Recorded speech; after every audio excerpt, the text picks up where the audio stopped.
What's going on, guys? I'm back with another video, and in this video I'm going to focus on the college process, more specifically legacies. So everyone knows what a legacy is, right? And if you don't, according to ivywise.com, a legacy student is defined as someone whose parents attended and or graduated from an institution to which a student is applying.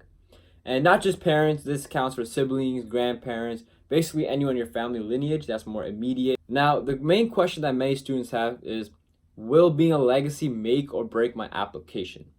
So I did some research, and one thing I found is that, let's take Princeton University for example.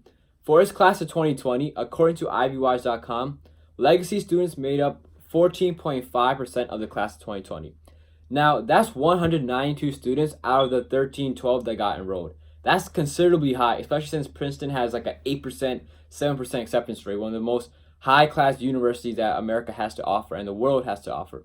So for legacy students being admitted at a 14.5% rate, that's very, very high. And that right there shows that being a legacy definitely has a push to your application. Another example I'm going to give you is that Georgetown University admitted 30% of legacy applicants to the class of 2021. And that's according to the Hoya, which is a very trusted source in terms of college details, college applications. So while Princeton had an acceptance rate of 14.5% among its legacy applicants, Georgetown, another top-class university, had 30% acceptance rate among its legacy applicants, which is very, very high, especially since the overall school has an acceptance rate of 15.4%. Basically, if you were a legacy, you almost had double the chances of getting in than if you were a non-legacy. It's evident that being a legacy has its push, right?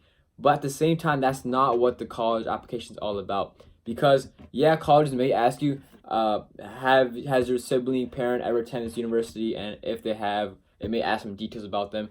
But there's a bunch of other stuff to the college application, right? There's the essays, there's GPA, there's SAT, there's extracurriculars, there's ethnicity, affirmative action, all that stuff as well, which I obviously hate, but it is what it is. But being a legacy is not make or break, because a prime example is myself. I'm considered a legacy for Stanford University because my sister went to Stanford University, and she's like her 4th year at Stanford right now.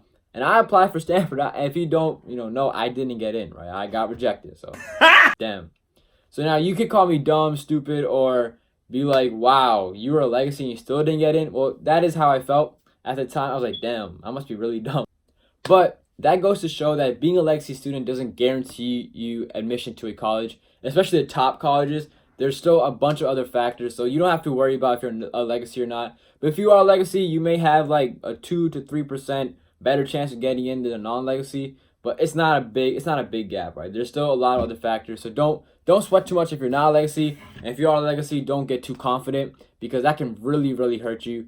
And you're not guaranteed admission to Stanford University, MIT, Harvard, just because your parents went there or your siblings went there. So that's my spew on legacies, and I hope you guys like the video and you understand now like what being a legacy truly means and how it can affect your college application, which is not a lot.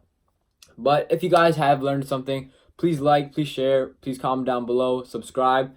And I have a bunch of more videos about the college process, SAT, ACT, and all that good stuff coming. So hit that notification bell below. I'll see you guys next time. Peace.